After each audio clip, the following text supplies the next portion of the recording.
ndo livhuwa hu khou tevhela mafhungo kha Belran News one vha tshi khou vhalelwa nga Roshizwa Maremba. Vhasedzulusi vha ri vha na vhuṱanzi vhufushaho malugana na u fuiwa ha nguluvhe. U ya nga bambiri ntswa yo anḓadzwaho kha Journal ya Proceedings of National Academy of Sciences, nguluvhe yo thoma u fuiwa kha ḽa China miṅwahani ya zwigidi zwa malo yo fhelaho.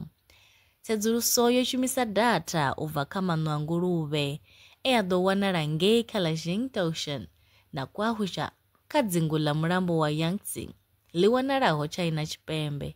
Tsedzuluso yo rangwa phanḓa nga Dartmouth College. Borasaintsi vha ngei Japani vho wana uri jinja ya aromatic i a thivhela uri sele dza cancer dzi si shume zwavhuḓi nga u thithisa nḓila ine dza bveledza ngayo maanḓa. Muṅwe wa borasaintsi Profesa Vho Akiko Kojima Yuasa u bva Osaka Metropolitan University vha ri mawanwa tsedzuluso yavho a ḓo vula minango miswa kha u lwa na cancer. Tsedzuluso yo gandiswa kha Journal ya Scientific Reports. A khou guma nga u rali mafhungo e nda vha farela one u bva Belran News. Nṋe ndi pfi Roshizwa Maremba, nṋe na vhone kha ri ṱangane mafhungoni tshifhingani tshiḓaho.